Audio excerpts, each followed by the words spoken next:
بسم الله الرحمن الرحيم الرحمن علم القرآن خلق الإنسان علمه البيان الشمس والقمر بحسبان والنجم والشجر يسجدان والسماء رفعها ووضع الميزان ألا تطغوا في الميزان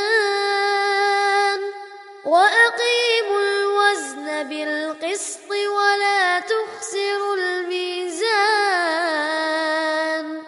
والأرض وضعها للأنام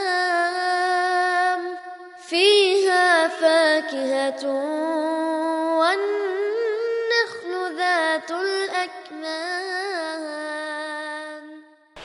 إن الحمد لله نحمده ونستعينه ونستغفره ونعوذ بالله من شرور أنفسنا ومن سيئات أعمالنا من يهده الله فلا مضل له ومن يضلل فلا هادي له وأشهد أن لا إله إلا الله وأشهد أن محمدا عبده ورسوله أما بعد فإن أصدق الحديث كتاب الله وأحسن الهدي هدي محمد صلى الله عليه وسلم وشر الأمور محدثاتها وكل محدثة بدعة وكل بدعة ضلالة وكل ضلالة في النار أما بعد அன்புக்குரிய இஸ்லாமிய சகோதரர்களே, அல்லாஹ் தஆலாவுடைய மிகப்பெரிய அன்பும் அருளும் அல்லாஹ்வுடைய மாளிகையில் இந்த ஜும்மாவுடைய கடமையை நிவர்த்தி செய்ய வேண்டும் என்ற நல்லொரு நோக்கத்துக்காக வேண்டி நாங்கள் அல்லாஹ்வுடைய மாளிகையில் அமர்ந்திருக்கின்றோம். நாம் அனைவரும் இந்த மாதத்தில் அதிகமாக ரசூலுல்லாஹி ஸல்லல்லாஹு அலைஹி வஸல்லம் அவர்களுடைய நிறைய செய்திகளை நாங்கள் கேள்விப்படுகின்றோம்.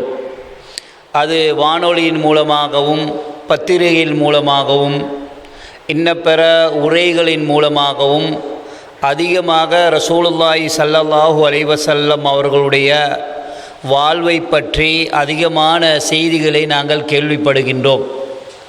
நானும் நீங்களும் ரசூலுல்லாஹி ஸல்லல்லாஹு அலைஹி வஸல்லம் அவர்களை எனது மனைவியை விடவும், எனது பிள்ளைகளை விடவும், எனது சொத்து சுகங்களை விடவும் அதிகமாக அல்லாஹ்வுடைய தூதர் அவர்களை நேசிக்காத வரையில் அவர்கள் மூமினாக மாட்டார்கள் என்பதாக ரசூலுல்லாஹி ஸல்லல்லாஹு அலைஹி வஸல்லம் அவர்கள் சொல்லியிருக்கின்றார்கள்.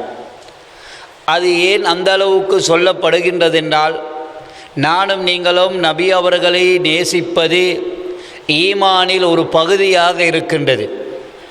அந்த நேசத்தை ஒவ்வொரு செயல்களிலும் நாம் வெளிப்படுத்த வேண்டும்.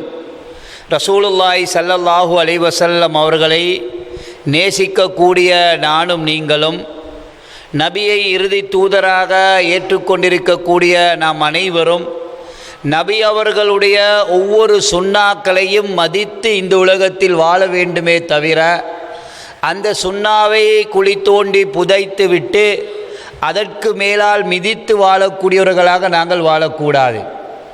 இதுதான் உண்மையான நேசம் என்பது. ஒரு கணவனின் மீது மனைவி அன்பு நேசம் கொண்டிருந்தால் அந்த கணவனுடைய சொல்லுக்கு அவள் அடிபணிந்து நடப்பாளே தவிர, அந்த கணவனுடைய எல்லா சொல்லுக்கும் மாறு செய்துவிட்டு நான் எனது கணவனுக்கு நேசத்துக்குரியவள் என்று அவள் சொல்ல மாட்டாள். அதை சமுதாயமும் ஏற்றுக்கொள்ளாது. அதே போன்று ஒரு கணவன் தனது மனைவியின் மீது அன்பு நேசம் பாசம் உடையவனாக இருந்தால் அந்த மனைவிக்கு துரோகம் செய்துவிட்டு எல்லா அநியாயங்களையும் செய்துவிட்டு நான் மனைவியை அதிகமாக நேசிக்கிறேன் என்று சொல்ல மாட்டான். பெற்றோர்களை நேசிக்கக்கூடிய ஒருவன் தனது தாய் தந்தை எதை சொல்லுகின்றார்களோ அதை அப்படியே செய்வானே தவிர அதற்கு நேர் மாற்றமாக வாழ்ந்துவிட்டு நான் உம்மா அப்பா பெற்றோர்கள் சொல்வதை போன்று வாழுகின்றேன் என்று அவன் சொல்ல மாட்டான். ஆனால் இந்த நபியை நேசிப்பதாக, விரும்புவதாக, நபி அவருடைய பேரை கேள்விப்பட்டவுடன் 2 கன்னங்களில் கைகளை வைத்து இப்படி முத்தமிடுவது, இவைகளை செய்துவிட்டு என்ன நினைக்கின்றான் என்றால், நாங்கள் எல்லாரும் நபியை நேசிக்கின்றோம், நபி எங்கள் அனைவருக்கும் தேவையான ஒருவர், அவருடைய அன்பு எனக்கு இருக்கின்றது என்று வெளிப்படுத்துகின்றார்கள். ஆனால் உண்மையில் நபியை நேசிக்கக்கூடிய ஒவ்வொருவரும் ரசூலுல்லாஹி ஸல்லல்லாஹு அலைஹி வஸல்லம் அவர்களை பின்பற்ற வேண்டும். எந்தெந்த விடயங்களிலெல்லாம் என்னால் முடியுமோ அதை பின்பற்றாத வரையில் நாங்கள் ரசூலுல்லாஹி ஸல்லல்லாஹு அலைஹி வஸல்லம் அவர்களை நேசித்தவர்களாக ஆக மாட்டோம். இந்த சபையில் இருக்கக்கூடிய நானாக இருக்கலாம், நீங்களாக இருக்கலாம், எல்லாருடைய பேர்களுக்கு முன்னாலேயும் முஹம்மது என்று ஒன்று வருகின்றது. 190 விதமான பேர்களுக்கு முன்னால் முஹம்மது என்று ஒன்று வந்து அதற்கு பின்னால் தான் அவர்களுடைய பேர்கள் பதிவு செய்யப்படுகின்றது. அதிகமானவர்கள் அந்த பேர் வைப்பதிலேயே நபியை ஞாபகப்படுத்தக்கூடிய நாங்கள் அந்த பிள்ளையை வளரக்கூடிய விடயத்தில் நபி அவர்களை புறம் தள்ளிவிட்டு யாரோ ஒரு நடிகனை போன்று, தனக்கு விருப்பமான ஒருவரை போன்று, அவன் மாதிரி இவன் ஆளாக வேண்டும், அவன் மாதிரி ஆடை அணிய வேண்டும், இவனுடைய பேச்சு அப்படி ஆக வேண்டும் என்று பெயருக்கு முன்னால் மாத்திரம் முஹம்மது வருகின்றது, பின்னால் இவனுடைய வாழ்க்கை அனைத்தும் நபிக்கு மாற்றமாக வாழக்கூடிய ஒரு வாழ்வை அவதானிக்கக்கூடியதாக இருக்கின்றது. எனவே அன்புக்குரிய இஸ்லாமிய சகோதரர்களே, நபி அவர்களுடைய இந்த வாழ்வின் சுருக்கங்களில் மிக முக்கியமான ஒரு நிகழ்வை இன்றைய ஒரு ஜும்மா உரையில் சுருக்கமாக ஞாபகப்படுத்தலாம் என்று நினைக்கின்றேன். நிறைய செய்திகள் கேள்விப்பட்டிருப்பீர்கள். இந்த ரசூலுல்லாஹி ஸல்லல்லாஹு அலைஹி வஸல்லம் அவர்களுடைய எல்லாமே எங்களுக்கு தேவை, இது தேவை கிடையாது என்று எந்த ஒரு சுன்னாவையும் எந்த ஒரு செய்தியை நாம் ஒதுக்கி வைக்க முடியாது. வமா யன்திகு அனில் ஹவா இன் ஹுவ இல்லா வஹ்யின் யூஹா. அல்லாஹ்வுடைய தூதர் அவர்கள் எவைகளை பேசினார்களோ அவை அனைத்தும் அல்லாஹ்வினால் வஹீன் மூலமாக அறிவிக்கப்பட்டவைகள். அவர்களாக ஒன்று பேச மாட்டார்கள் என்ற முடிவு தான் நாங்கள் எடுத்திருக்கின்றோம். அன்புக்குரியவர்களே, இது அல்லாஹ்வுடைய வாக்காகவும் இருக்கின்றது. இப்பொழுது ரசூலுல்லாஹி ஸல்லல்லாஹு அலைஹி வஸல்லம் அவருடைய வாழ்வில் மிக முக்கியமான ஒரு கட்டம் தான் பிறப்பு. 2வது அவர்களுடைய கட்டம் மக்காவுடைய வாழ்க்கை. 3ஆம் கட்டம் ரசூலுல்லாஹி ஸல்லல்லாஹு அலைஹி வஸல்லம் அவர்கள் மக்காவில் இருந்து ஹிஜ்ரத்து போனது.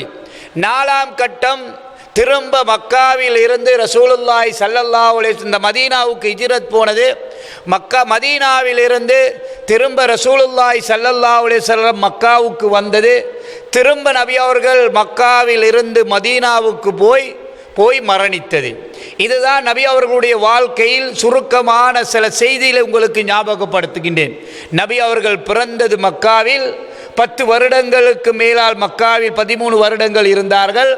அதற்கு பிறகு அங்கே பிரச்சனைகள், கஷ்டங்கள், துன்பங்கள் வரும் பொழுது நபி அவர்கள் மதீனாவுக்கு போனார்கள்.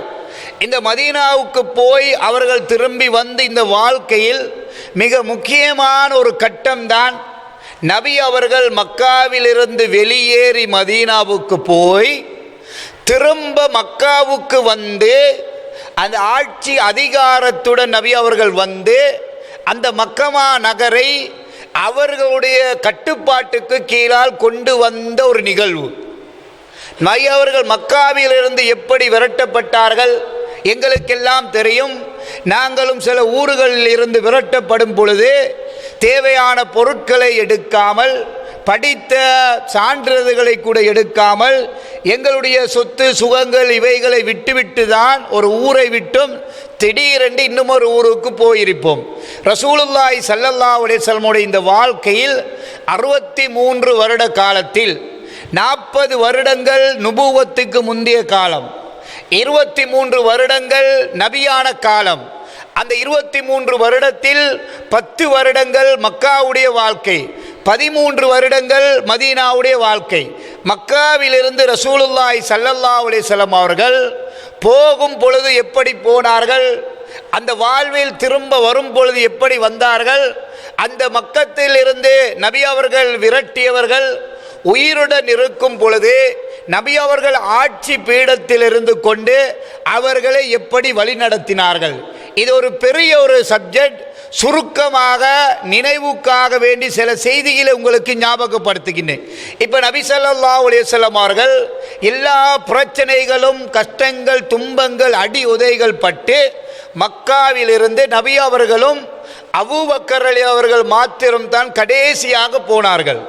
எல்லாரையும் மதீனாவுக்கு ஹிஜ்ரத்துக்கு அனுப்பிவிட்டார்கள். நீங்கள் போவர்கள், வசதி வாய்ப்பு கிடைப்பவர்கள் எல்லாரும் போங்க போங்க என்று அனுப்பிவிட்டு அல்லாஹ்வுடைய தூதர் அவர்கள் போவதற்கு எதிர்பார்த்து இருந்தார்கள். இந்த உலகத்தில் பூமியில் மிக சிறந்த ஒரு பூமி மக்கா என்பது நபி அவர்களுடைய பிறப்பால் சிறந்ததல்ல. அந்த பூமி இப்ராஹிம் அலைஹிஸ்ஸலாம் அவர்களின் மூலமாக அல்லாஹ் தஆலா சிறப்பித்து அங்கே ஒரு பள்ளியை உருவாக்கி அந்த பள்ளியில் தொழுவது என்பது ஒரு தொழுகைக்கு 1,00,000 தொழுகையுடைய நன்மைகள் கொடுக்கப்பட்ட, அபயம் அளிக்கப்பட்ட, பாதுகாக்கப்பட்ட, ஜம்ஜம் நீர் உள்ள மகாமு இப்ராஹிம் என்ற அந்த இடம் உள்ள அந்த பூமியை விட்டு நபி அவர்கள் பிறந்த ஊரை விட்டு வெளியேறுகின்றார்கள். வெளியேறும் பொழுது நபி அவர்கள் என்ன சொன்னார்கள், நாம் எல்லாம் ஒரு ஊரை விட்டு வெளியேறும் பொழுது எங்களோட வீட்டை பார்ப்போம், வளர்த்த மரத்தை பார்ப்போம், ஆடு மாடுகளை பார்ப்போம், இவைகளை விட்டுவிட்டு சென்றால் என்ன நடக்கும் என்பதை பற்றி யோசிப்போம். அல்லாஹ்வுடைய தூதர் அந்த பூமியை விட்டும் அந்த நேரத்தில் வெளியேறும் பொழுது நபி அவர்களுடைய வாழ்க்கையில் சொன்னார்கள், இந்த ஊரை விட்டு நான் போக மாட்டேன். ஆனால் இந்த மக்கள் ஈமானை பாதுகாத்து இஸ்லாத்துடன் வாழ்வதற்கு குர்ஆனையும் சுன்னாவை நான் சொல்லும் பொழுது எதிர்ப்புகள் வருகின்றது. இவர்கள் என்னை வெளியேற்றவில்லை என்றால், அல்லாஹ்வுடைய அனுமதி கிடைக்கவில்லை, அனுமதி மூலமாக இவர்கள் வெளியேற்றுகின்றார்கள், இதன் மூலமாக நான் இந்த ஊரை விட்டு போகின்றேன் என்று போனார்கள். அது ஹிஜ்ரத்துடைய பாடம், தனிப்பாடம், பெரிய ஒரு நிகழ்வு நடைபெறுகின்றது. அது அப்படியே வையுங்கள். இப்பொழுது ரசூலுல்லாஹி ஸல்லல்லாஹு அலைஹி வஸல்லம் அவர்கள் இடையில் ஒரு 2, 3, 4 வருடங்களுக்கு பிறகு மதீனாவுக்கு ஹிஜ்ரத் போய் திரும்ப ஒரு நாள் ஆசைப்படுகின்றார்கள் அந்த மக்காவை பார்ப்பதற்கு. தான் பிறந்து வளர்ந்து அல் அமீன் என்று பட்டம் எடுத்து உண்மையாளர் என்று பட்டம் எடுத்த அந்த பூமியை விட்டு போய் திரும்ப அந்த பூமிக்கு உம்ரா செய்வதற்கு ஆசைப்படுகின்றார்கள். வரும் பொழுது இடையில் என்ன நடக்கின்றது என்றால், அங்கே இருந்த குஃபார்கள் நபி அவர்களை அப்படியே இடைநிறுத்துகின்றார்கள். நீங்கள் எங்களோட ஊரை விட்டு விரண்டு போனவர்கள் திரும்ப நினைத்த நேரத்தில் உம்ராவுக்கு வர முடியாது. ஒரு ஒப்பந்தம் நடைபெறுகின்றது. இந்த ஒப்பந்தம் எப்படி முடிவாடுகின்றது என்றால், நான் சொல்லக்கூடிய செய்திகளை புகாரி, முஸ்லிம் போன்ற எல்லா கிரந்தங்களிலும் பதிவு செய்யப்பட்டிருக்கின்றது. சுருக்கமாக ஒரு வரலாற்றை சொல்லுகின்றேன். நபி வரும் பொழுது உடன்படிக்கை போடுகின்றார்கள். ஆசையுடன் நபி அவர்கள் வருகின்றார்கள். சஹாபாக்களும் உம்ரா செய்வதற்கு ஆசையோடு வருகின்றார்கள். எல்லாரும் தடை நிறுத்தப்பட்டு சொல்லுகின்றார்கள், இந்த வருடம் உங்களுக்கு உம்ரா போக முடியாது, நீங்க திரும்பி போங்க என்று திரும்ப ஒரு தோல்வியை காணுகின்றார்கள். நபி அவருடைய வாழ்க்கையில் தோல்விகளில் ஒன்று என்ன தெரியுமா? மக்காவிலிருந்து அவர்கள் விரட்டப்பட்டது ஒரு தோல்வி. 2ஆம் கட்டங்களில் தோல்விகளில் ஒன்று, உம்ரா செய்ய வர பார்க்கின்றார்கள், அனுமதி கிடைக்காமல் சஹாபாக்கள் எல்லாம் நல்ல பத்ர் யுத்தம் வெற்றி கொள்ளப்பட்டு, உஹது யுத்தம் வெற்றி கொள்ளப்பட்டு, உஹது யுத்தத்துக்கு பிறகு சில நிகழ்வுகள் ஏற்பட்டு அதையும் அல்லாஹ் வெற்றியாக கொடுத்து கிட்டத்தட்ட பெரிய ஒரு படையுடன் வந்து உம்ராவுக்கு வர பார்க்கும் பொழுது இடைநிறுத்தி திருப்பி அனுப்புகின்றார்கள். அந்த நேரத்தில் முக்கியமான ஒரு உடன்படிக்கை நபி அவர்களுடைய வரலாற்றில் நடைபெறுகின்றது. இந்த நபி அவர்கள் வாழ்வில் நடைபெற்ற முக்கிய நிகழ்வுகளில் ஒன்றுதான் மக்காவுடைய வெற்றி. அவர்கள் தனியே வெளியே போய் உள்ளே திரும்ப வந்து அந்த ஊரை அப்படியே ஷிர்க் இல்லாமல், பித்அத் இல்லாமல், குஃப்ர் இல்லாமல், அனாச்சாரம் இல்லாமல் ஆட்சியை நிலவிய மிக முக்கியமான ஒரு கட்டம். இப்போ ரசூலுல்லாஹி ஸல்லல்லாஹு அலைஹி வஸல்லம் அவர்கள் சரி போவோம், திரும்பி போவோம் என்று முடிவெடுத்து திரும்பும் பொழுது ஒப்பந்தங்களில் ஒன்று நடைபெறுகின்றது. என்னவென்றால், நீங்கள் இந்த வரலாறை உங்களுடைய வாழ்க்கையில் சில நினைவாக வைத்துக் கொள்ளுங்கள். சில தோல்விகள் அல்லாஹ் தஆலா உங்களுக்கு வெற்றியை தருவான். வெளிப்படையில் சில தோல்விகளாக இருக்கலாம். நாங்கள் பின்வாங்குவது ஒவ்வொன்றும் எங்களுக்கு இழிவாக இருக்கலாம், கேவலமாக இருக்கலாம். ஆனால் அல்லாஹ் அதில் பெரிய நலவை வைத்திருப்பான். நபி அவர்கள் போனவர்கள் திரும்பி போவதற்கு அல்லாஹ் அனுமதி கொடுக்கும் பொழுது அந்த நேரத்தில் ஒரு உடன்படிக்கை நடைபெறுகின்றது. முஸ்லிம்களில் யார் மக்காவில் இருக்கின்றார்களோ அவர்கள் உங்களை பின்பற்றலாம். அதே போன்று முஷ்ரிக்கீன்களில் யார் மதீனாவில் இருக்கின்றார்களோ அவர்கள் எங்களுடன் சேரலாம். ஆனால் நாங்கள் யாரும் யாரையும் பகைத்து சண்டை பிடிப்பது கிடையாது. பதுர் யுத்தம் நடந்து முடிஞ்சு, ஓது யுத்தம் நடந்து முடிஞ்சு, கிட்டத்தட்ட இவைகள் எல்லாம் ஹிஜ்ரி 6 வருடங்களுக்கு பிறகு நபி அவர்கள் பெரிய ஒரு படையை மதீனாவில் உருவாக்கிவிட்டார்கள் சமுதாயத்தை. இந்த உடன்படிக்கை நடக்குது. எங்களோடு இருக்கிறவங்களுக்கு நாங்கள் அநியாயம் செய்ய மாட்டோம். உங்களுடன் இஸ்லாத்தை ஏற்றுக்கொள்ளாதவர்களுக்கு நபி அவர்களும் ஒன்றும் செய்யக்கூடாது என்று ஒரு உடன்படிக்கை நடந்து நபி அவங்க அப்படியே திரும்பி போகிறாங்க. பெரிய ஒரு நிகழ்வு நடக்கின்றது. சுல்ஹ் உதைபியா என்று அந்த உடன்படிக்கைக்கு சொல்லப்படும். இது நடந்து திரும்பி போகிறாங்கன்னு வைங்க. அல்லாஹ்வுடைய தூதர் அவர்கள் கிட்டத்தட்ட ஹிஜ்ரி 8ஆம் ஆண்டு மதீனாவுக்கு போய் 8 வருடங்கள், 6வது வருடம் தான் இந்த பிரச்சனை நடக்குது. 8வது வருடத்தில் இருக்கும் பொழுது ஒரு நாள் காலை நேரத்தில் மக்காவிலிருந்து பெரிய ஒரு கூட்டம் நபி அவங்கள சந்திக்க வராங்க. வந்து சொல்லுகின்றார்கள், அல்லாஹ்வுடைய தூதரே, நீங்கள் உடன்படிக்கை செஞ்சுட்டு போய்விட்டீர்கள். ஆனால் அம்ர் இப்னு சாலிம் என்ற நபி தோழரும் இன்னும் சிலர் வந்து சொல்லுகின்றார்கள், அல்லாஹ்வுடைய தூதரே, குஃபார்கள் எங்களுடைய முஸ்லிம்களை நிறைய பேர்களை வெட்டி விட்டார்கள். இந்த உடன்படிக்கையை மாறு செய்து விட்டார்கள். எப்பொழுதும் ஒரு மூமினை பொறுத்த மட்டிலும் வாக்கு கொடுத்தால், உடன்படிக்கை கொடுத்தால் அதை நிறைவேற்றுவான். ஆனால் இவர்கள் மாறு செய்து விட்டார்கள் அல்லாஹ்வுடைய தூதரே என்று அந்த இரவு நேரத்தில் ஒரு நாள் முஸ்லிம்களை, மக்காவில் இருந்தவர்களை, நபி மதீனாவில் இருக்கும் பொழுது மக்காவில் இருந்த முஸ்லிம்களை ஒரு சிலர்களை குஃபார்கள் கொண்டு விட்டார்கள். இந்த தலைவர் அம்ர் இப்னு சாலிம் என்பவர் நல்ல ஒரு புத்தி உள்ளவர். எப்பொழுதும் தலைமைத்துவம் என்பது அவசரப்பட்டு பிரச்சனைகளுக்கு மாற்று யோசனைகள், பிரச்சனையான முடிவுகள் எடுக்காமல் நிதானமாக சிந்தித்து முடிவெடுக்க வேண்டும்.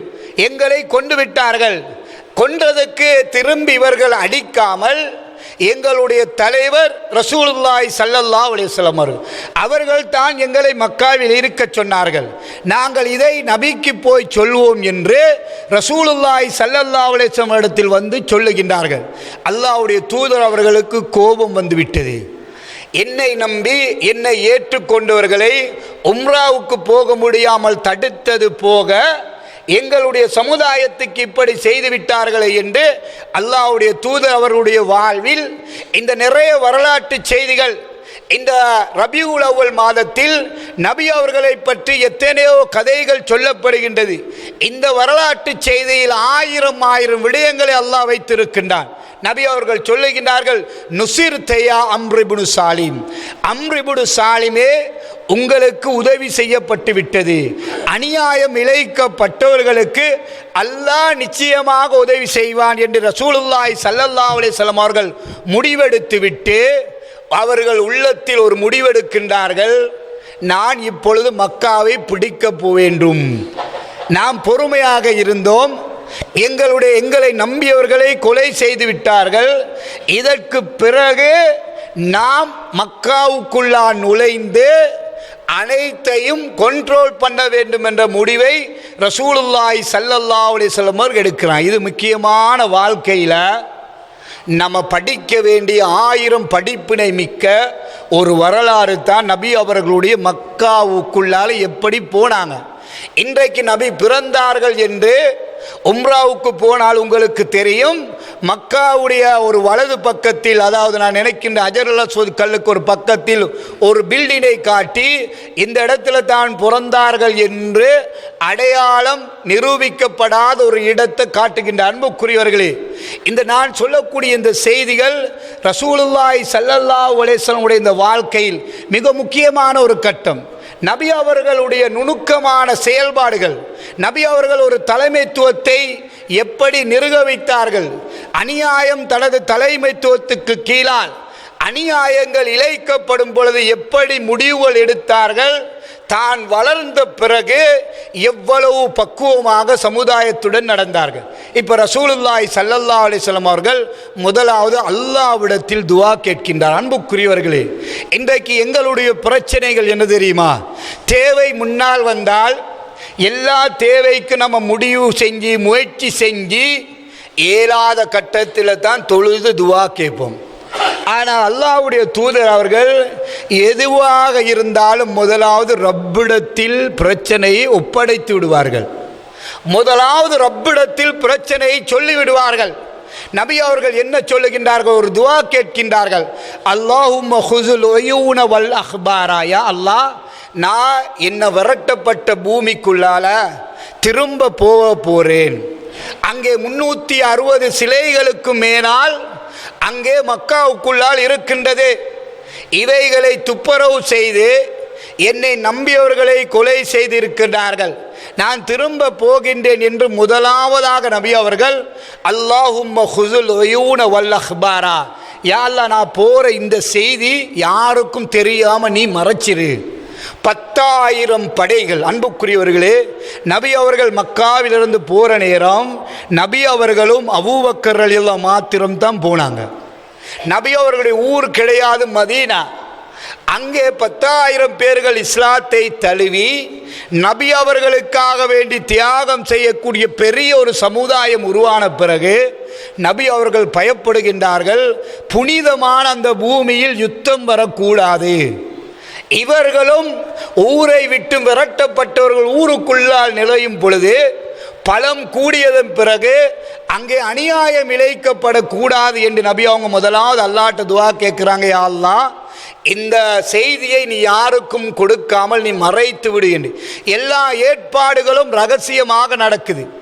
ஆனால் அந்த கூட்டத்தில் இருந்த ஒரு நபி தோழர், ஹாத்திப் இப்னு அபி பல்தா என்ற ஒரு நபி தோழர், அவர் இந்த செய்தியை நபி அவங்க வெளியாக போகிறாங்க, மக்காவை திரும்ப பிடிச்சி முஸ்லீம்களுடைய கண்ட்ரோலுக்கு கொண்டு வர போகிறாங்க என்ற ஒரு கடிதத்தை எழுதி இருக்கிற ஒருத்தரே அறிவிக்கிறார். இது ராஜதந்திர ரீதியில் பெரிய ஒரு இராணுவ ரகசியத்தை வெளியிடுவதை போன்று கூட இருந்த ஒருவரே இந்த செய்தியை எழுதி கொடுத்து ஒருத்தட்ட அனுப்புகிறாரு. மக்காவுக்கு வர போகிறாங்க, நீங்கள் எல்லாம் கொஞ்சம் உஜாராயிருங்க என்று. அல்லாஹ் தஆலாவுடைய ஏற்பாடு என்ன தெரியுமா? வமா அர்சல்நாக இல்லா ரஹ்மத்தன் லில் ஆலமீன். நபி அவர்களை அல்லாஹ் தஆலா இந்த உலகத்துக்கு ரஹ்மத்தாக எல்லா விஷயத்திலும் அனுப்பியிருக்கிறான். ஒரு சமுதாயத்தில் தன்னுடன் கூட இருக்கக்கூடிய ஒருவன் தவறு இழைத்து விட்டான் என்று வைங்க, அந்த தவறை எப்படி சரி செய்வது என்ற உணர்வை நபி அவர்கள் வெளிப்படுத்துவார்கள். இந்த செய்தி அல்லாஹ் தஆலா ஜிப்ரீல் அலைஹிஸ்ஸலாம் மூலமாக நபிக்கு காட்டுகின்றான். நபி அவர்கள் அலி ரலியல்லாஹு அன்ஹு அவர்களையும் இன்னும் 2 தோழர்களையும் பிடித்து அனுப்புகின்றாங்க. ஒரு பெண்மணி ஒரு ஒட்டகத்தில் இந்த பகுதியில் போறான். அவளிடத்தில் ஒரு கடிதம் இருக்கின்றது. இந்த கடிதத்தை எடுத்துக்கொண்டு வாங்க என்ற இந்த செய்தியை சொல்லி அனுப்புகின்றார்கள். இந்த ஹதீஸ் புகாரியில் பதிவு செய்யப்பட்டிருக்கின்றது. இந்த அலி ரலியல்லாஹு அன்ஹு அவர்களும் இன்னும் ஒரு தோழரும் அந்த இடத்துக்கு அப்படியே போறாங்க. நபி சொன்ன இடத்துல ஒரு பெண்மணி அவ தனியே போறான். நபி சொன்னார்கள், தனியே ஒரு பெண்மணி போகின்றால் அவளிடத்தில் கடிதம் இருக்கு. அன்புக்குரியவர்களே, நபி அவர்களுடைய ஒரு வார்த்தையை நாம் மதிக்க வேண்டும். நபி அவர்கள் இது கூடும் என்றால் அதுதான் எங்களுக்கு கூடும், கூடாது என்றால் அதுதான் கூடாது. இந்த செய்தியை அந்த பெண் மாத்திரம் போகும் பொழுது அலி ரலியல்லாஹு அன்ஹு என்ன தெரியுமா சொல்லுகின்றார்கள்? உன்னிடத்தில் ஒரு கடிதம் இருக்கு, இந்த கடிதத்தை தா என்று கேட்கிறான். அந்த பெண்மணி சொன்னா அப்படி ஒன்றுமே இல்லையே என்று. எல்லாத்தையும் என்ன செக் பண்ணி பாருங்க, கடிதம் ஒன்றும் இல்லை என்று சொன்னார்கள். சஹாபாக்கள் நபி அவர்களை எப்படி நம்பினார்கள்? நானும் நீங்களும் முஹம்மது என்ற பெயரை முன்னால போடுறோம், பின்னால நமக்கு விருப்பமான பேரை சேர்த்து பேர் வச்சிருக்கிறோம். அது எனது பேராக இருக்கலாம், உங்களுடைய பேராக இருக்கலாம். பிள்ளைகளுக்கு வைக்கும் பொழுது முன்னால் முஹம்மத், பின்னால் நாம் விரும்பிய பேரை சேர்க்கிறோம். அதோடு அவனுடைய வாழ்க்கையும் முடிஞ்சு. சஹாபாக்கள் என்பவர்கள் நபி அவர்கள் எதை சொன்னார்களோ அதை அப்படியே நம்புவார்கள். அதற்கு நேர் மாற்றமாக யோசிக்க மாட்டார்கள். அவர்கள் சொல்லுகின்றார்கள், அல்லாஹ்வுடைய தூதர் அவர்கள் சொன்னார்கள், உன்னிடத்தில் கடிதம் இருக்கின்றது, நீ அதை எடுத்து தரவில்லை என்றால் அதை நாங்கள் எப்படி செக் பண்ணி எடுக்கணுமோ அப்படி எடுப்போம். நபியுடைய வார்த்தையை நாங்கள் நம்புகின்றோம், அவர் பொய் பேச மாட்டார். உடனே அந்த பெண்மணி அவள் அதாவது மேலே முடியில் இப்படி சுக்கி வைத்திருந்தால் இந்த கடிதத்தை எடுத்து அப்படியே கொடுக்கிறார். கடிதம் இப்போ வருது. அன்புக்குரியவர்களே, நாம் வாழக்கூடிய சமுதாயத்தில் ஈமானில் உயர்வானவர்கள், ஈமானில் குறைவானவர்கள், இபாதத்தில் கூடியவர்கள், இபாதத்தில் குறைவானவர்கள், ஒரு செயலை சொன்னால் உடனடியாக கட்டுப்படக்கூடியவர்கள், அதற்கு மாறு செய்பவர்கள், எல்லாரும் கலந்தது தான் ஒரு சமுதாயத்தின் நிலை. அந்த தலைமைத்துவம் எப்படி நடக்க வேண்டும், இது முக்கியமான ஒரு கட்டத்தை உள்ளே உள்ள ஒருவர் வெளிப்படுத்திவிட்டார். நபி அவர்கள் அந்த கடிதம் வந்த உடனே நாங்கள் என்ன முடிவெடுப்போம்? இந்த செய்தியை அறிவித்து வர பிடிச்சி வெட்டி குத்தி ஊற விட்டு நீக்கி ஆளையும் இஸ்லாத்தோட்டு இல்லாமல் ஆக்கியிருப்போம். அல்லாஹ்வுடைய தூதர் செய்தி அப்படியே முன்னால் வருது, கடிதம் வாசிக்கப்படுது, எழுதியவர் இன்னார் என்று எழுதப்பட்டிருக்கு. நபி அவர்கள் எழுதியவரை முதலாவது கூப்பிட்டார். உமர் ரலியல்லாஹு அவர்கள் சொல்லுகின்றார்கள், அல்லாஹ்வுடைய தூதரே எனக்கு அனுமதி தாங்க, நான் இந்த முனாஃபிக்கை வெட்டுகின்றேன் என்று சொன்னார்கள். இந்த பிரச்சனைகள் உருவாகும் பொழுது எப்பொழுதும் அந்த பாதிக்கப்பட்டவன் அல்லது அந்த செயலை செய்தவனை விசாரிக்க வேண்டும். இதுதான் இஸ்லாமிய சட்டம். எதற்கு இதை செய்தான், வெளிப்படையை வைத்து நாங்கள் முடிவெடுக்காமல் அவன் செய்ததை சொல்வதற்கு அனுமதி கொடுக்கப்பட வேண்டும். நபி அவர்கள் கேட்கின்றார்கள், மா ஹமலக யா ஹாத்திப், இப்படி செய்கிறதுக்கு என்ன காரணம் உனக்கு? நான் இப்படி போய் மக்காவை வெற்றி கொள்ளணும் என்று ஆசைப்படுறேன். உம்ராவுக்கு பார்த்தோம், ஒரு தடவை தடுக்கப்பட்டது. எங்களோட முஸ்லீம்களையும் அவர்கள் கொண்டு விட்டார்கள்.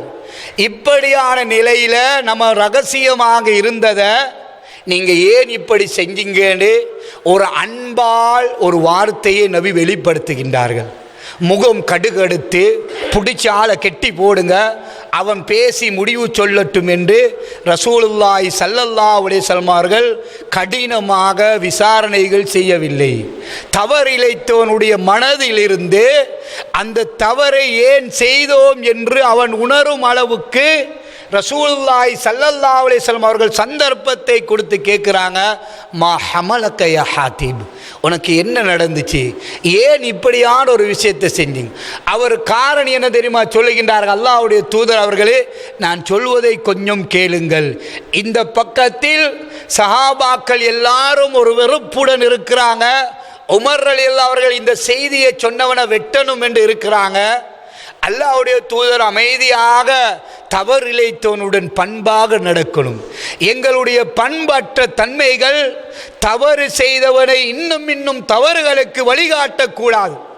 ஒரு பெண்ணை பார்த்தவன் அவனுக்கு எடுக்கிற நடவடிக்கையினால் அவளுடன் விபச்சாரத்தில் ஈடுபடும் அளவுக்கு எங்களுடைய நடவடிக்கைகள் செல்லக்கூடாது. சாதாரணமான ஒரு பசிக்காக வேண்டிய பொருளை எடுத்த ஒருவன் திருடனாக மாறும் அளவுக்கு எங்களுடைய நடவடிக்கைகள் இருக்கப்படக்கூடாது. அல்லாஹ்வுடைய தூதர் அவர்கள் அன்பாக கேட்கும் பொழுது அவர் சொல்றார், அல்லாஹ்வுடைய தூதரே நீங்கள் மக்காவாசி, நான் மக்காவாசி கிடையாது. என்னுடைய பிள்ளைகளும் எனது குடும்பமும் மக்காவில் இருக்கிறாங்க. இப்போ உங்களோட பட போய் அந்த ஊருக்குள்ளால நுழைகிற நேரம் ஏண்ட குடும்பத்தில் நான் வந்தா வருத்தான் ஒருவன் மக்காவுக்கு, வேற ஊரில் இருந்து மக்கா வந்த ஒருவன், நான் இந்த கடிதத்தை கொடுத்து அனுப்புறதால திடீரென்று யுத்தம் வந்து நீங்கள் வெற்றி கொள்ளப்பட்டால் ஏண்ட பிள்ளைகள் அங்கே இருப்பவர்கள் எனது குடும்ப அடிமைகளாக பிடிக்கப்படலாம். அல்லது அவர்கள் வெற்றி கொண்டால் நான் இந்த செய்தியை அனுப்பினதால ஏண்ட குடும்பத்துக்கு ஏதாவது ஒரு சான்ஸ் கிடைக்கும் தானே. இந்த செய்தி கிடைக்க போய்த்தான் நாங்கள் மக்காவை பிடிக்க விடாமல் பிடிச்சு கொண்டோம். இந்த செய்தியை அனுப்பியோட குடும்பத்தை கொஞ்சம் மறுவாதியாக வைத்து கொள்வார்களே என்ற ஒரு எண்ணமே தவிர மர்தத்து வலா பத்தல் துதீனி, அல்லாஹ்வுடைய தூதரே நான் மதம் மாறவில்லை, நான் ஒரு மூமின், ஒரு மூமினை நீங்கள் நம்புங்கள் என்று சொல்லுகின்றார்கள். வலா பத்தல் துதீனி, எனது தீனை நான் மாற்றவில்லை, நான் உங்களோட தான் இருக்கிறேன், ஆனால் குடும்பத்திட ஒரு பாசம் இப்படி செய்ய வச்சுட்டேன்றாங்க. அல்லாஹ்வுடைய தூதர் அவர்கள் ஒன்றுமே சொல்லல. நபி அவர்கள் அந்த செயலை செய்தவருடைய பழைய வரலாறை பார்க்கின்றார்கள். பத்ர் யுத்தத்தில் இவர்கள் பங்கு பெற்று பல கஷ்டங்கள் துன்பங்களை அனுபவித்த ஒருவர் இப்படியான ஒரு செயலை செய்துவிட்டார். அல்லாஹ்வுடைய தூதர் அவர்கள் சொன்னார்கள், பத்ரில் கலந்து கொண்டவர்களுக்கு அல்லாஹு தஆலா நன்மாராயம் சொல்லுகிறான், இஃபலு மா ஷிஅ்தும் ஃபஇன்னி கஃபர்து லக்கும், நீங்கள் விரும்பியவைகளை செய்யுங்கள், எல்லாத்தையும் அல்லாஹ் மன்னித்திட்டான் என்று பத்ரில் கஷ்டமான நேரத்தில் எங்களுக்கு உதவி செய்த ஒருவர் தான் இவர். இப்படி ஒரு கடிதம் எழுதி அனுப்பியதனால் அவர் ஊரை நீக்கம் செஞ்சு ஆளை மக்காவுக்குள்ளால கூட்டிட்டு போகாமல் சிறையில் போட்டு அடைச்சி நம்ம எப்படியாவது ஊரை பிடிப்போம், டேட்டை மாற்றுவோம் என்று நபி முடிவெடுக்கலை. இது நபி அவர்களுடைய அந்த வரலாற்றில் நினைவுபடுத்த வேண்டிய முக்கியமான நிகழ்வுகளில் ஒன்று. அன்புக்குரியவர்களே, இந்த நிகழ்ச்சி ஏற்பாடு செய்யப்பட்டு ரசூலுல்லாஹி ஸல்லல்லாஹு அலைஹி வஸல்லம் அவர்கள் இப்போ மக்காவுக்குள்ளால போகிறாங்க. உங்களுக்கு எல்லாருக்கும் தெரியும், ஒரு ஊரை விட்டும் வெளியே வந்து திரும்ப அந்த ஊருக்குள்ளால் போகும் பொழுது எவ்வளவு சந்தோஷம் மகிழ்ச்சியுடன் போவார்கள், எவ்வளவு ஆணவம் மனிதனுக்கு வரும். நம்ம இப்போ பெரிய ஒரு படையோடு உள்ளால போகிறோம்.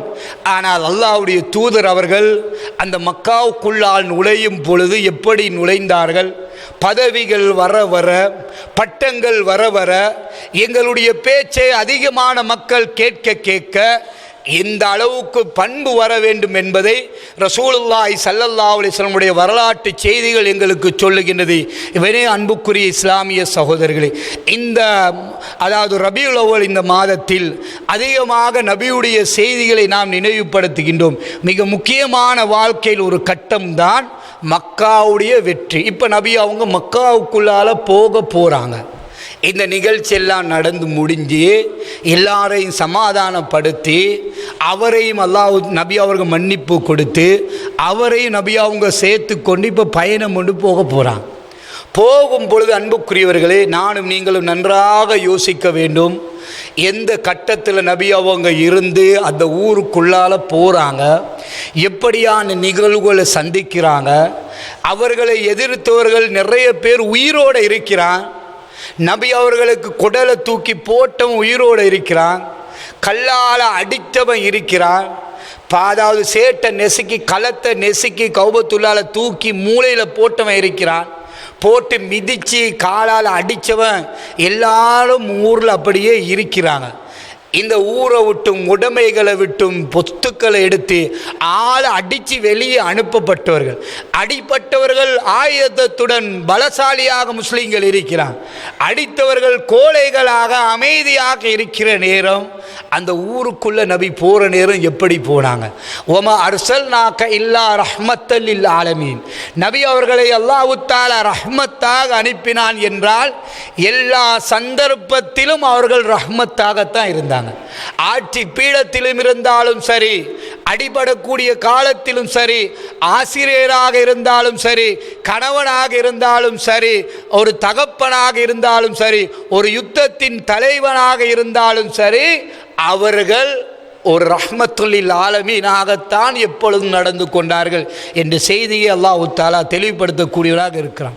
அல்ஹம்துலில்லாஹ் வஸ்ஸலாத்து வஸ்ஸலாமு அலா முஹம்மதின் நபியில்லா வ அலா ஆலிஹி வஸஹ்பிஹி அஜ்மஈன் அம்மா பஅத். அன்புக்குரியவர்களே, இந்த வரலாற்று செய்தியில் மிக முக்கியமான நிகழ்வுகள் ரசூலுல்லாஹி ஸல்லல்லாஹு அலைஹி வஸல்லம் அவர்கள் ஆரம்பத்தில் சொன்ன மாதிரி 23 வருடங்கள் தான் நபியோட வாழ்க்கையில் நபியாக வாழ்ந்தது. 40 வருடங்கள் அவர்கள் நபி என்பது அவர்களுக்கு கூட தெரியாது பின்னால். அப்போ அந்த மக்காவுடைய வாழ்க்கையை முடிச்சுட்டு நபி அவங்க மக்காவுக்குள்ளால இந்த மக்கா வெற்றி என்பது ஒரு பாடங்களில் முக்கியமான ஒரு பாடம். இந்த உள்ளால நுழையும் பொழுது ஒரு உபதேசம் ஒன்று பண்ணுறாங்க. அதாவது இன்றைக்கு மக்காவுக்கு போனவர்களுக்கு தெரியும், மக்கா என்பது ஒரு பள்ளத்தாக்கு மிக்க ஒரு பூமி, ஒரு பள்ளத்தாக்கு, மேலே மலைகள் இப்படியெல்லாம் அமைந்திருக்கும். இந்த நபி அவர்கள் ஊருக்குள்ளால் நுழைய முதல்ல ஒரு இரவு எல்லா நபித்தோழர்களை அழைத்து முக்கியமான ஒரு உபதேசம் பண்ணுகின்றார்கள். நபி அவர்கள் சொல்லுகின்றார்கள், நீங்கள் இப்போ உங்களோட சொந்த ஊருக்குள்ளால் போக போகிறீங்க. ஊரை விட்டு விரட்டினவன் உயிரோடு இருப்பான், சொத்துக்களை அபகரித்தோம் இருப்பான், அநியாயமாக மனைவி கணவனை பிரித்து ஹிஜ்ரத்து நீங்கள் போனீங்க. நபி அவர்கள் சொல்லுகின்றார்கள், நீங்கள் யாரும் யாரையும் அடிக்கக்கூடாது, யாரையும் நீங்கள் வெட்டக்கூடாது. யார் யாரெல்லாம் நாங்கள் வருகின்றோம் என்ற செய்தியை கேள்விப்பட்டு வீடுகளுக்குள்ளால் நுழைந்து விடுகின்றார்களோ அந்த வீடுகளை தட்டி வெளியே யாரையும் எடுத்து கோபத்தை உண்டு பண்ணி அவனை வெட்டும் அளவுக்கு நீங்கள் அநியாயமாக எதுவும் செய்யக்கூடாது என்று ஒரு அழகான ஒரு உபதேசத்தை பண்ணுகின்றார்கள். பாருங்க, ஒரு ஆட்சி அதிகாரம் கிடைக்கும் வரைக்கும் நிறைய பேர்கள் நடிப்பார்கள். அந்த ஆட்சி அதிகாரம் எல்லாம் கிடைத்ததன் பிறகு தனக்கு தெரியும் 10 வருஷம் 5 வருஷம் யாராலையும் நம்மளை மாற்ற முடியாது என்றால் நாள் போக போக அவனுடைய இயற்கையான குணங்கள், அந்த நடிப்பு அப்படியே வெளிப்படும். நபி அவர்கள் சஹாபாக்களை முன்னால் வச்சு நீங்கள் போறீங்க, யாரையும் ஒன்றும் செய்யக்கூடாது என்று உபதேசம் பண்ணிவிட்டு இருக்கும் பொழுது அன்றைய இரவுகளில் நடந்த முக்கியமான ஒரு செய்தி என்ன தெரியுமா? அபூ சுஃபியான் என்பவன் அதுவரைக்கும் இஸ்லாத்தை ஏற்றுக்கொள்ளல, ஒரு விரோதியாக இருந்தவன். இவனுக்கு திடீரென்று ஒரு சந்தேகம் வருது, எங்களோட ஆட்கள் முஸ்லீம்களை கொண்டுட்டாங்க, நபி என்ன செய்ய போகிறாங்களோ தெரியாது என்ற யோசனையில் இடையில மதீனாவுக்கு வந்து பார்த்தான், சரி வரல. அந்த இரவு அவன் சுற்றி அப்படியே வரும் பொழுது நபி தோழர்களில் ஒரு 2 பேர்கள் அவனை கண்டு அப்படியே பிடிச்சி ரசூலுல்லாஹி ஸல்லல்லாஹு அலைஹி வஸல்லம் இடத்துல கொண்டு வரான். இப்போ எந்த ஊரை நபி அவர்கள் பிடிக்க போகின்றார்களோ அந்த ஊருடைய தலைவன் நபிக்கு பிடிபட்டிருக்கிறான். நம்ம என்ன செய்வோம்? அவனுக்குரிய என்ன நடவடிக்கைகள் எடுப்போம்? அல்லாஹ்வுடைய தூதர் அவர்கள் பண்பாக இரவு நேரமாகுது, ஆளை அப்படியே கொண்டு வந்து நபியிடக்கு முன்னால் இருக்கி அல்லாஹ்வுடைய தூதர் ஒன்றுமே பேசாமல் காலையில் வர சொல்லி அனுப்புகிறாங்க. காலையில் எந்த ஊரை பிடிக்க போனார்களோ அந்த ஊருடைய தலைவன் பிடிபட்டு நபிக்கு முன்னால் இருக்கிறார். நபி அவர்கள் 2 கேள்விகள் தான் கேட்டார்கள். அலம் தஅலம், உனக்கு இன்னும் தெரியாதா?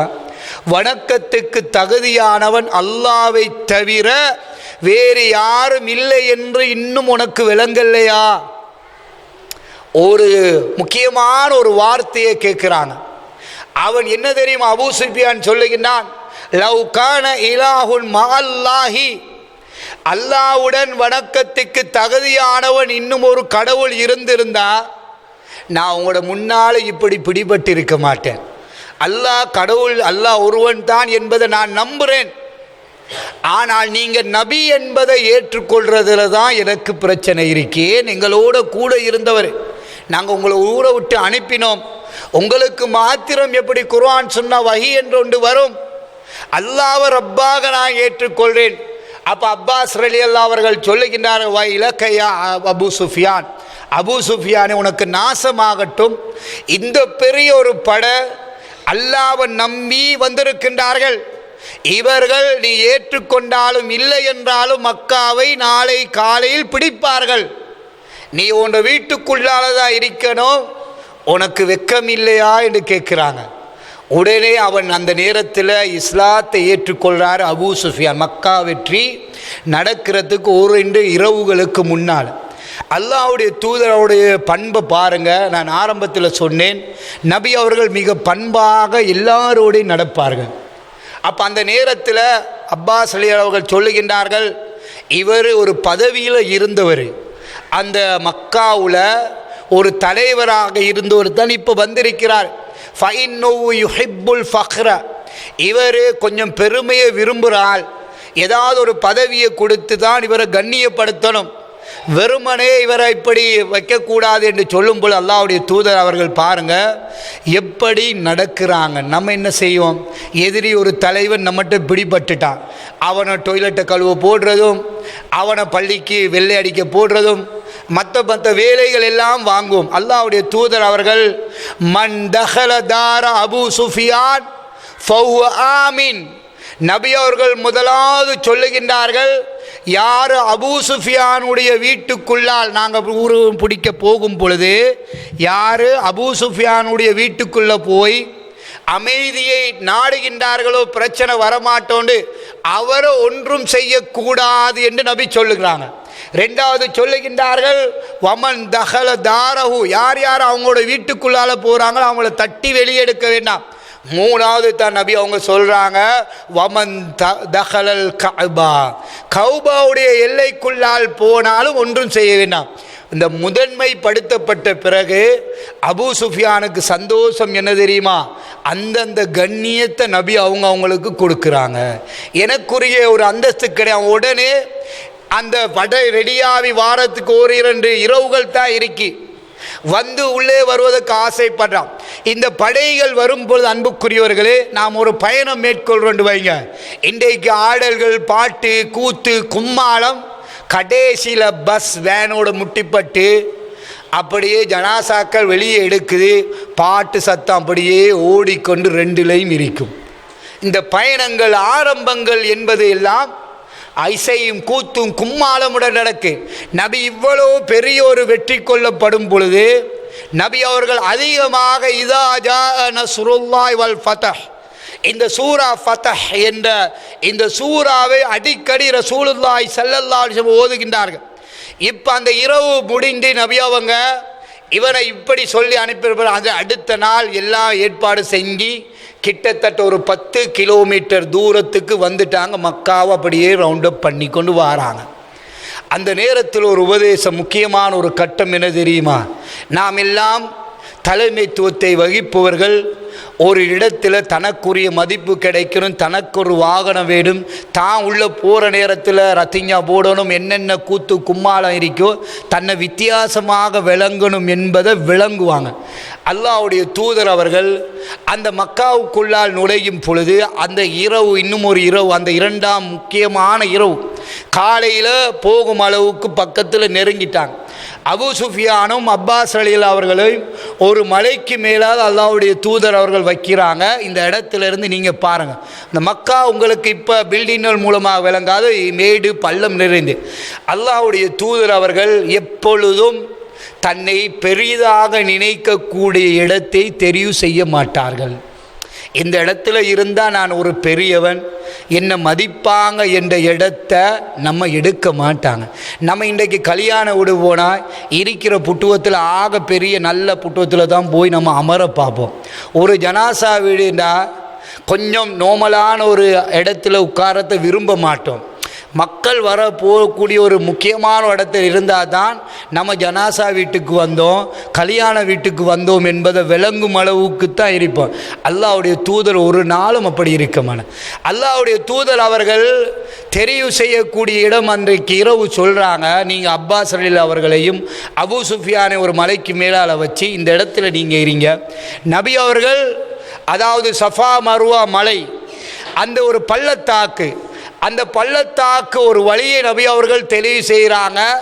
மற்றவர்கள் எல்லாம் மேடு பள்ளம் மிக்க பாதையை தெரிவு செஞ்சு நபி அவர்கள் சொல்லுகின்றார்கள், எல்லாரும் அங்கே உள்ளே நுழைந்து சஃபா மர்வா என்ற மலை அடிவாரத்தில் என்ன கண்டுகொள்ளலாம் என்று சொல்லுகின்றார்கள். அல்லாஹ்வுடைய தூதருக்கு இப்படி சொல்லி படை இப்படி வரும் பொழுது அபூ சுஃபியான், நான் சுருக்கமாக சொல்லுகின்றேன், அபூ சுஃபியான் இந்த படைகளை பார்த்து இவ்வளோ பேர்கள் வந்திருக்கிறாங்களே, லக்கது அஸ்பஹ முல்க் இப்னு அகீக், உன்னோட சகோதரனுடைய அப்பாஸ் சொல்கிறார், இப்போ உன்னோட சகோதரனுடைய மகன் பெரிய ஒரு ஜனாதிபதி மாதிரி ஆகிட்டாரேன்னு அபூ சுஃபியான் சொல்கிறான். அப்பாஸ் அவர்கள் என்ன தெரியுமா சொல்லுகின்றார்கள், அல்லாஹ்வுடைய தூதரை நம்பி பின்பற்றக்கூடியவர்கள் நபி ஒரு ஜனாதிபதி ஆட்சி அதிகாரி கிடையாது என்று சொல்லுகின்றார். இப்படி சொல்லி உள்ளே வரும் பொழுது அல்லாஹ்வுடைய தூதர் அவர்கள் இதாஜா நஸ்ருல்லா இந்த சூரா ஓதி ஓதி ஒட்டகம் அப்படியே பனியை நோக்கி இப்படியே வருது. சஹாபாக்கள் சொல்லுகின்றார்கள், நேரம் சுருக்கமாக நான் சில நிகழ்வுகளை சொல்லுகின்றேன். நபியை நினைவுபடுத்தக்கூடிய இந்த மாதத்தில் இந்த வரலாறுகளை நினைவுபடுத்துங்கள். நபி அவர்கள் இப்படி பள்ளத்தில் இறங்குற நேரம் அவர்களுடைய கண்களிலிருந்து கண்ணீர் வடிகின்றது. இந்த பூமியை விட்டு விரட்டப்படும் பொழுது கையேந்தி அல்லாஹ்விடத்தில் கேட்டார்கள், அல்லாஹ்விடத்தில் முறையீடு வைத்தார்கள். நான் இந்த பூமியை விட்டு போகக்கூடியவன் அல்ல. இப்ராஹிம் அலைஹிஸ்ஸலாம் கட்டி அந்த கஅபத்துல்லாஹை விட்டு என்னை வெளியேற்றுகின்றார்கள் என்ற கவலையுடன் போனார்கள். திரும்ப வரும்பொழுது நபி அவர்கள் எல்லாம் ரவுண்ட் அப் பண்ணப்பட்டு எல்லாம் முற்றுகளை அப்படியே 10,000 படைகள் சுற்றி வர யாரும் வெளியே போக முடியாது. அப்படியே இருக்கும் பொழுது நபி அவர்கள் பக்கத்தில் பள்ளத்தாக்கு இறங்க இறங்க பணிஞ்சி நபி வரும் பொழுது இதா ஜாஅ நஸ்ருல்லாஹி வல் ஃபத்ஹ் வரைத்தன் நாஸ யதுகுலூன ஃபீ தீனில்லாஹி அஃப்வாஜா. இந்த சூறாவை ஓதி ஓதி கண்களிலிருந்து கண்ணீர் வந்து அந்த ஒட்டக திமிலும் நபி அவர்களுடைய தாடியும் அப்படியே நபி இப்படியே குனிஞ்ச முகத்தை அந்த அஜருல் அஸ்வத் கல்லுக்கு வரும் வரைக்கும் தூக்கி கூட பார்க்கல. எந்த எதிரி எப்படி இருக்கிறான், ஒரு வரட்டு கௌரவமாக முகத்தை பார்த்து நம்ம எல்லாம் முன்னேறிட்டோம், படித்து முடிச்சிட்டான், மகன் பட்டம் எடுத்துட்டான், இப்போ நம்மளை ஊரில் யாரும் இல்லை என்று கேட்காம நபி அவர்கள் அப்படியே கல்லை அப்படியே தாழ்ச்சி அஜருல் அஸ்வத் கல்லுக்கு முன்னால் தலையை உயர்த்தி அல்லாஹ்வை புகழ்கின்றார். அல்லாஹு அக்பர். இந்த ஆட்சி அதிகாரங்களை எல்லாம் தந்தது அல்லாஹ் தான், என்னால் ஒன்றுமே கிடையாது. இந்த சுருக்கம் நபி அவர்கள் அதற்கு பிறகு அந்த இடத்துல உள்ள எல்லா இதுகளையும் துப்புரவு செய்கிறாங்க. நபி அவர்கள் தான் துப்புரவு செய்த. அன்புக்குரியவர்களே, ஆட்சி அதிகாரங்கள் கிடைத்து பள்ளி வேலைகள் கிடைக்கும் என்றால் நாம் தான் அதை துப்புரவு செய்பவர்களாக முதலாவதாக இருக்கணும். அல்லாஹ்வுடைய தூதர் அவர்கள் 1 2 அல்ல 360 சிலைகளையும் அவர்களுடைய கையினால் இருந்த ஒரு கம்பினால் அடித்து எல்லாத்தையும் குல் ஜாஹல் ஹக்கு வதஹகல் பாத்தில் இன்னல் பாத்தில கான ஜஹூகா என்று ஓதி எல்லாத்தையும் கீழே தட்டி அப்படியே துப்புரவு செய்யப்பட்ட பிறகு மிக முக்கியமான 2 நிகழ்வுகள் நடைபெறுகின்றது. அதை சொல்லி நான் முடிக்க அன்புக்குரியவர்களே, நபி அவங்க கஅபத்துல்லா அந்த பாக்ஸ் இருக்கே அந்த பெட்டிக்குள்ளால் உள்ளே போகிறாங்க. யாரை கூப்பிட்டு இருப்பாங்க, யார் உதவியாக? உஸ்மான் ரலியல்லாஹு அவர்கள், அவருக்கு கொடை கொடுத்தவர் இருக்கிறார். அபூபக்கர் அவர்கள் அவருடன் கூட ஹிஜ்ரத்து போனவர்கள் இருக்கின்றார். உமர் இப்னு கத்தாப் நபி அவர்களுக்கு பிறகு அபூபக்கருக்கு பிறகு ஆட்சி அதிகாரத்தில் வரக்கூடியவர்கள். அல்லாஹ்வுடைய தூதர் அவர்கள் பிலாலுடைய கையை பிடிக்கின்றார்கள். யாருக்கு கண்ணியங்கள் கொடுக்கப்படுகின்றது, யாரை நபி அவர்கள் உள்ளே அழைக்கின்றார்கள், எதை பார்க்கின்றார்கள்? அன்புக்குரியவர்கள், நாம் ஒரு திருமண வீடு ஒரு வலிமா வீடு என்றால் யாரை முற்படுத்துகின்றோம்? யார் வசதி வாய்ப்பாக இருக்கின்றானோ அவனை முற்படுத்துகின்றோம். அவன் நோய்வாய்ப்பட்டு விட்டால் ஓடுகின்றோம். நோய்வாய்ப்பட்டு மருந்து எடுப்பதற்கு வசதி இல்லாதவன் அவனுடைய மௌத்தாக இருந்தாலும் எங்களுக்கு கணக்கில்லை. பணம் முடியும் என்றால் அவனுக்கு பின்னால் அலைகின்றோம். அல்லாஹ்வுடைய தூதர் அவர்கள் பிலால் ரலியல்லாஹு அவர்கள் பிடித்து உள்ளே நுழைவிக்கின்றார்கள். உள்ளுக்கு வா, உள்ளே வா. உள்ளே நபி அவர்கள் உள்ளே போய் அந்த 4 மூலைகளையும் உள்ளே பார்க்குறாங்க. இப்ராஹிம் அலைஹிஸ்ஸலாம் இஸ்மாயில் அலைஹிஸ்ஸலாத்தை போன்ற உருவங்களாக அமைக்கப்பட்டிருக்கிறது. அவைகள் துப்புரவு பண்ணப்பட்டதன் பிறகு 4 மூலைகளுக்கும் அதைக்குள்ளால் போய் சொல்லுகின்றார்கள், லா இலாஹ இல்லல்லாஹு அல்லாஹு அக்பர். வணக்கத்துக்கு தகுதியானவன் அல்லாஹ்வை தவிர வேறு யாரும் கிடையாது. 4 மூலையிலும் அல்லாஹ் அக்பர் என்று சொல்லிவிட்டு உள்ளே தொழுதுவிட்டு வெளியே, உங்களுக்கு தெரியும் அங்கே போனவர்களுக்கு பள்ளி அந்த உயரமாக கொஞ்சம் இருக்கும், எல்லாரும் அப்படியே அமர்ந்து அப்படியே இருக்கிறார்கள். நபி அவர்கள் ஏசியவன், முகத்தில் எச்சி துப்பியவன், முடியை பிடித்து இழுத்தவன், அடித்தவன், எல்லாரும் இப்படி இருக்கிறாங்க. அல்லாஹ்வுடைய தூதர்கள் கேட்கின்றார்கள், இப்போ இதெல்லாம் துப்புரவு செய்யப்பட்டு எல்லாரும் பிடிபட்டுட்டாங்க, இப்படியே சும்மா அமைதியாக இருக்கிறாங்க. நபி அவங்க கேட்க, மா அன்தும் காயிலூன பிஹி, நான் இப்போ என்ன செய்ய போகிறேன்னு நீங்கள் எல்லாரும் என்ன நினைக்கிறீங்க? 40 வருடம் உங்களுடன் இருந்த நபி என்பது எனக்கும் தெரியாது, உங்களுக்கும் தெரியாது. அதற்கு பிறகு நுபுவத்துக்கு பிறகு 10 வருடம் இருந்தேன். எல்லா அநியாயங்களும் எனக்கு செய்தீர்கள். பிறம்பு நான் போனேன், திரும்பி வந்திருக்கின்றேன். ஆட்சி அதிகாரத்தை அல்லாஹ் தந்து உங்களிடத்தில் இருக்கிறேன். மாந்தும் காயிலு நபி. என்னை பற்றி நீங்கள் என்ன இப்போ முடிவு சொல்ல போகிறீங்க? எல்லாரும் என்ன தெரியுமா சொன்னார்கள்? அஹுன், நீங்கள் ஒரு நல்லவர். நஹுன் இப்னு அஹின் ஹரீமின், ஒரு சங்கையான ஒரு மனிதன். நாங்கள் எதிரியாக நடந்தாலும் நீங்கள் எங்களை எதிரியாக பார்த்தது கிடையாது. நீங்கள் நல்ல மனுஷன். நபி அவர்கள் ஒன்றைத்தான் சொன்னார்கள், லா தஸ்ரீப அலைக்குமுல் யௌம், இன்றைய நாள் நான் யாரையும் பழி தீர்க்க மாட்டேன். யாரையும் நாம் பழி தீர்க்க மாட்டேன். யூசுப் அலைஹிஸ்ஸலாம் சொன்னதை போன்று உங்களுக்கு சொல்லுகின்றேன், உங்கள் எல்லாருக்கும் மன்னிப்பை நான் மனப்பூர்வமாக தருகின்றேன். சும்மா சாட்டு போக்கு கல்ல, மன்னிப்பை நான் மனப்பூர்வமாக தருகின்றேன் என்று அல்லாஹ்வுடைய தூதர் அந்த கௌபாவுடைய வாசலை இப்படி பிடித்து கொண்டு சொல்லுகின்றார்கள். எல்லாரும் எழும்பி போங்க. நபி அவர்கள் தொழுகைக்கு ரெடியாகின்றார்கள். யாரை நபி அவர்கள் முற்படுத்தி பாங்கு சொன்னார்கள்? எந்த பிலால் அல்லாஹ் ஒருவன் என்று சொன்னதற்கு அடிக்கப்பட்டார்களோ அவரை அழைத்து நபி அவர்கள் சொல்லுகின்றார்கள், இவர்கள் அனைவரும் நீ அல்லாஹ் ஒருவன் என்று சொன்னதற்கு உன்னை அடித்தார்கள், உதைத்தார்கள் இந்த பூமியில். இப்பொழுது தைரியமாக உனது காலம் வந்து விட்டது, அல்லாஹ் அக்பர் என்று அதானை சொல்வதற்கு ஒரு சந்தர்ப்பத்தை கொடுக்க அல்லாஹ் தருவான். ஒவ்வொரு தோல்விகளும் நிரந்தர தோல்வி கிடையாது. ஒவ்வொரு பின்னடைவுகளும் எங்களுடைய பின்னடைவுகள் கிடையாது. அல்லாஹ் 1000 வெற்றிகளை பின்னால் தருவான். பிலால் ரலியல்லாஹு எழும்பி பாங்கு சொல்லும் பொழுது எப்படி இருக்கு அன்புக்குரியவர்களே? அங்கே எடுத்தவன், அடித்தவன், கருப்பன் என்று உதறியவன் எல்லாம் நபி அவர் பிலால் பாங்கு சொல்லும் பொழுது தலையப்படியே குனிஞ்சிட்டு ஒருத்தன் கிட்ட சொல்கிறான், நல்ல நேரம், எங்களோட வாப்பா நேரத்தோடு மரணித்துட்டாரு. இந்த கருப்பன் எலும்பி பாங்கு சொல்கிறத வாப்பாமா எங்களோட ஆட்கள் கேட்டிருந்தா எப்படி இருக்கும்? மனிதன் சிலதை ஏற்றுக்கொள்ளவே மாட்டான். அல்லாஹ்வுடைய தூதர் அவர்கள் இப்படி இந்த நிகழ்வுக்கு பிறகு அந்த கௌபத்துல்லாவுடைய சாவி கொடுக்கப்படக்கூடிய நிகழ்வு ஏற்படி அன்புக்குரியவர்களே, அந்த சாவியை எடுத்தவர் ஒளிஞ்சி நபி அவர் விரட்டின பிறகு சாவியை வச்சு கொண்டிருக்க பக்கத்தில் அழைத்து நபி சொல்கிறாங்க, உஸ்மான் இப்னு தல்ஹாவை அழைச்சிக்கிட்டு வாங்க, அவர்கிட்ட தான் சாவி இருக்கு. சாவி எடுத்தவர் நபி அவர்கள் ஒரு நாள் ஆசைப்படுறாங்க, உள்ளே போய் பார்த்து என்ன இருக்குதுன்னு. உஸ்மான் இப்னு தல்ஹா சொல்லிட்டாரு, உங்களை மாதிரி ஆட்கள்லாம் உள்ளுக்கு அனுப்ப முடியாது, பெரிய பெரிய அபூஜெயல் போன்று பெரியவங்க தான் இதுக்குள்ளே போகலாம், உங்களுக்கு சான்ஸ் கிடைக்காது என்று நபியை விரட்டியவர். அந்த சாவியுடன் அவர் வருகிறார். நபி அவர்கள் பழி தீர்க்கவில்லை. அன்புக்குரியவர்களே, நாம் எல்லாம் சந்தர்ப்பம் எதிர்பார்த்து பழி தீர்ப்போம். அல்லாஹ்வுடைய தூதர் அவர்கள் பழி தீர்க்காமல் அந்த சாவியை திரும்ப அவனிடத்தில் தான் கொடுக்கிறாங்க. நீயே வச்சுக்கோ. பழி தீர்க்கிறது இஸ்லாம் கிடையாது. அன்புக்குரியவர்களே, நாம் பணிவாக நடக்கணும். ரசூலுல்லாஹி ஸல்லல்லாஹு அலைஹி வஸல்லம் அவர்கள் அதற்கு பிறகு இந்த நிறைய நிகழ்வுக்கு பிறகு சஃபா மர்வால போய் நிறைய அல்லாஹ்விடத்தில் துவா கேட்குறான். கையேந்தி கொண்டு துவா கேட்கும் பொழுது அன்சாரி தோழர்கள் இப்போ எல்லாரும் அவங்கவுங்களோட வீட்டுக்கெல்லாம் போகிறாங்க. வீடுகள் என்ன ஆவிருக்கு, எத்தனையோ வருடத்துக்கு பிறகு வந்து பார்க்குறான். நபி அவர்கள் யார்ட வீட்டுக்கும் போகலை. அவர்கள் சஃபா மர்வாயில் இருந்து கொண்டு அந்த 2 மலைக்கு இடையில் அப்படியே துவாவிலேயே இருக்கிறாங்க.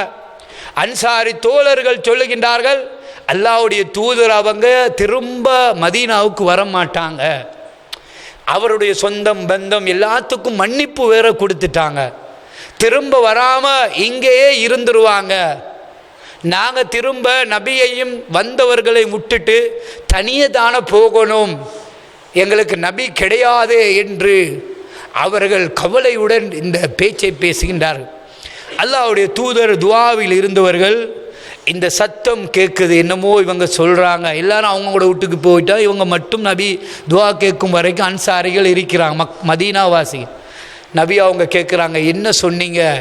இல்லை அல்லாஹ்வுடைய தூதரே, ஒன்றும் இல்லை. 3வது தடவை நபி சத்தமாக சொன்னார்கள், என்ன சொன்னீர்கள்? அவங்க சொல்கிறாங்க, இல்லை உங்களோட குடும்பம் எல்லாத்தையும் மன்னிப்பு கொடுத்து நிறைய பேர் இஸ்லாத்துக்கு வந்துட்டாங்க, உங்களோட ஊர் திரும்ப உங்களுக்கு கிடைச்சிட்டு, வெளியேற்றப்பட்ட ஊர் ஊடு எல்லாம் கிடைச்சிட்டு, நீங்கள் எங்களுடன் வரமாட்டீர்களா? கவலை.